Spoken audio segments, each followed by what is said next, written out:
This is about a trip to Milwaukee around healthy foods and organic growing produce.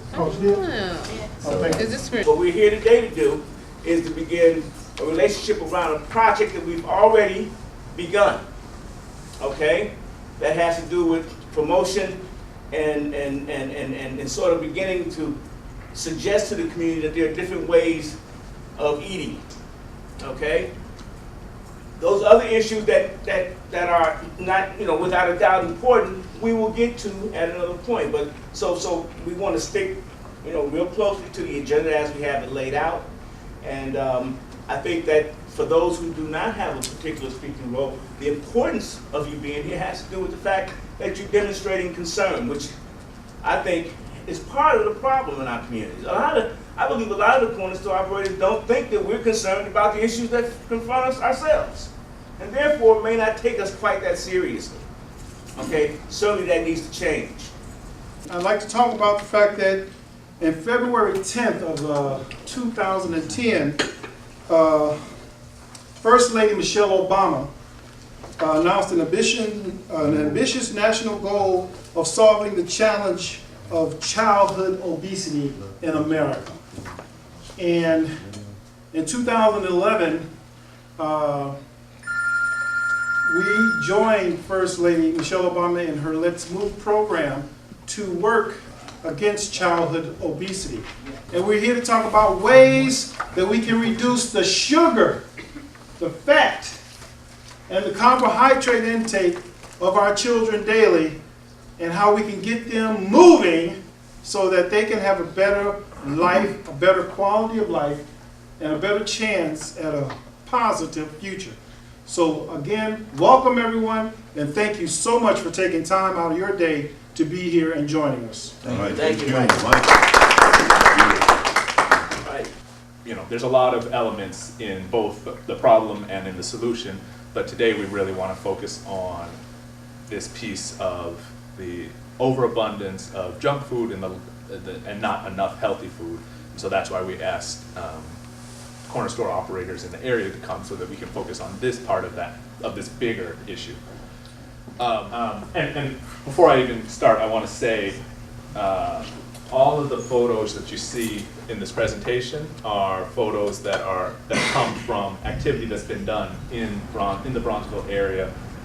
So this isn't bringing pictures of some other community, some other place. These are people in the area doing this work, and as John said, this is something that's already started. And so this is how do we bring this component, how do we bring you guys into this work that's going on.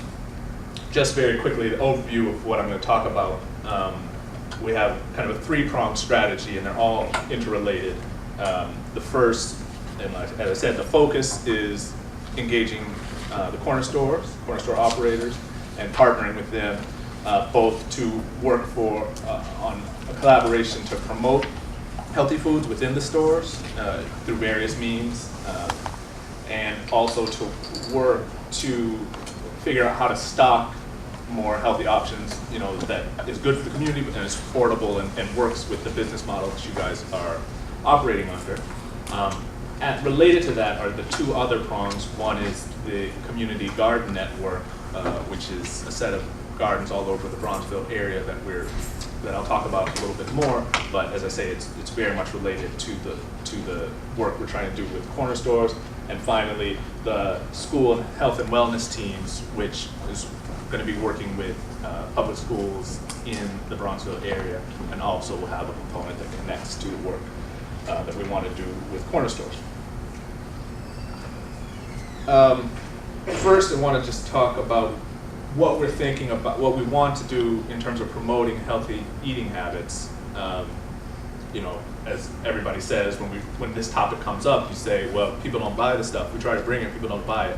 So that's what we want to really work hard to build demand, both outside the stores, but also, to the degree possible, inside the stores. We know there's a lot of signage for chips and pop, and we know that advertising works, and so we want to see how can we put advertising to the service of healthy food. Work with you guys to develop posters, develop signage, also things like flyers that talk about nutrition, nutrition facts for various food items, recipes, ideas for how to use the healthy food. So, a whole suite of things that we want. That's something we would really want to work with each store to figure out how to do best.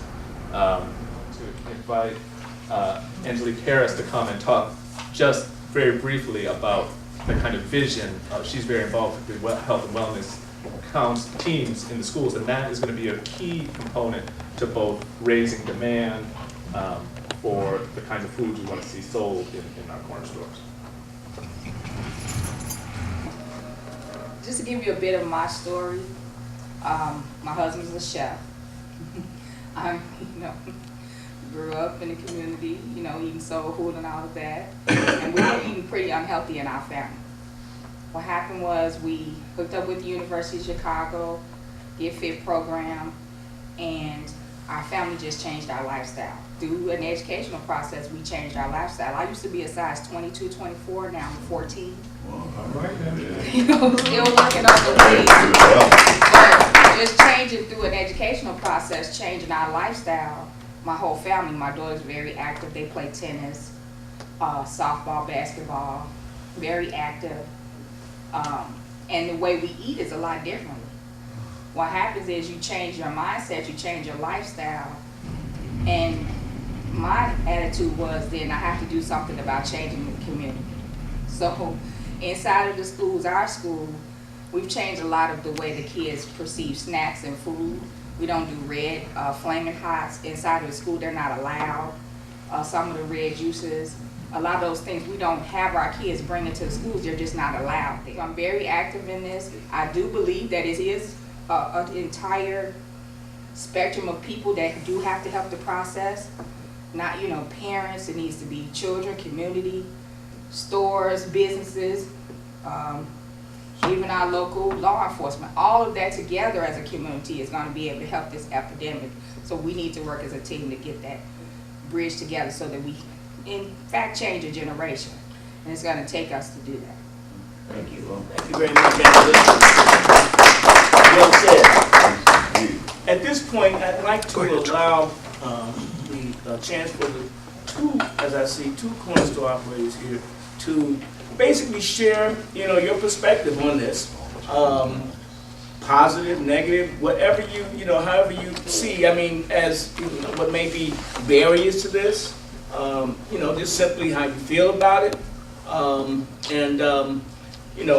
give you a chance to do that. My name is Sam Judah from Jamaica Food, 4252 South Garden Grove. I really 100% agree with this gentleman and the lady over there said. It's 100%.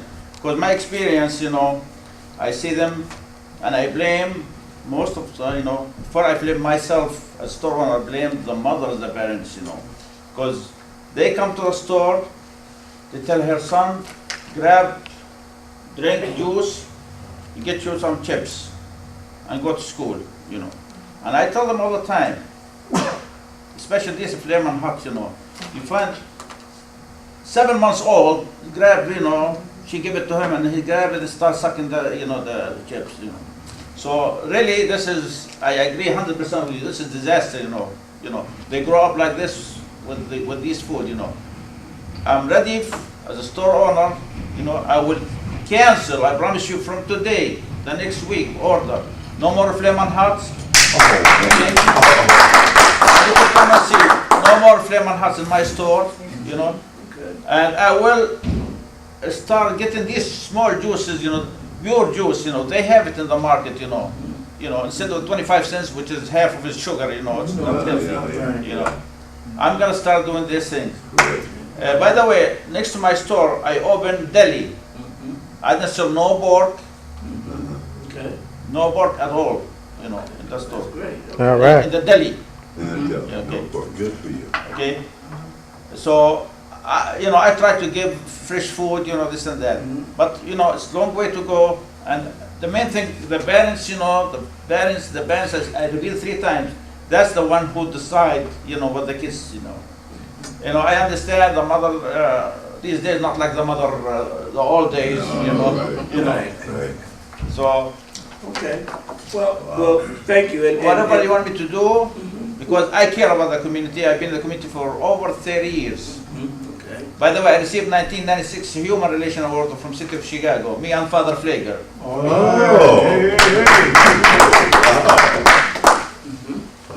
Okay. Well, Great. thank you for that, and we certainly will be, you know, interested in moving forward beyond here in terms of how we can do more promotional work and having some details. Okay? Sure, I will do that. Like I said, I will try to get anything good for the kids. And believe me, I tell the mother, you know, that's no good for her, you know.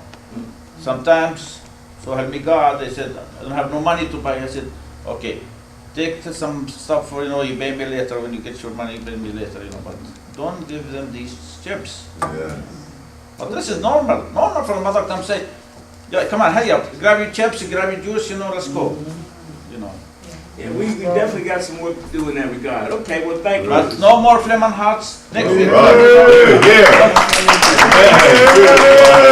Right. Bravo. Great. Thank you, and I'm sorry, you Wally. Wally. I'm Okay. on 246 West 43rd. I have the store right across the street from Hendrix, Okay. which is one of the little problems that we have.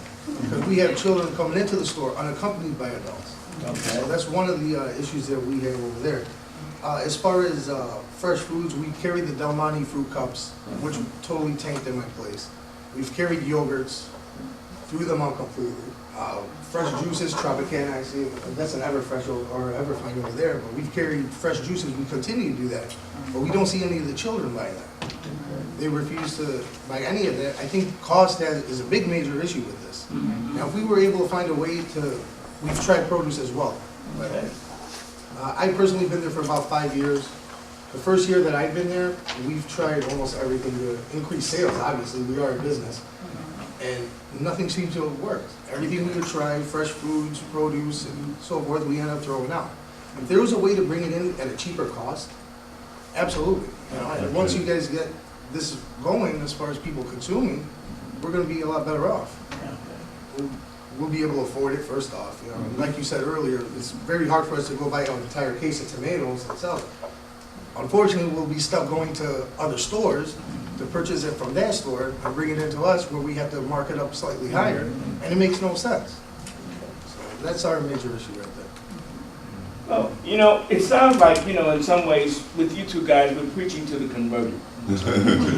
What would you, you know, I mean, obviously, you know, even if you two were to do all that you could, we've still got a large community here. Yeah. What do you think, I'd like to hear just what you think about the challenge of getting your, I don't want to say partners, they're not your partners, but other corner store operators. Why, after we've sent 15 announcements, I mean, invitations, and even had some say they would be willing to come, why do you think they're not here?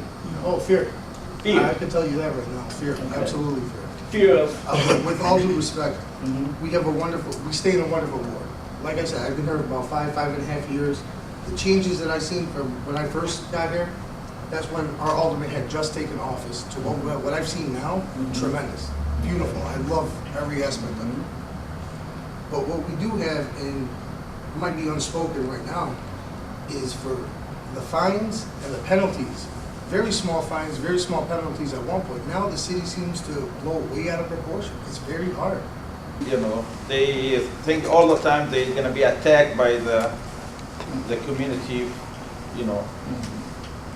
Maybe this is the only reason I think about it. But they should, you know.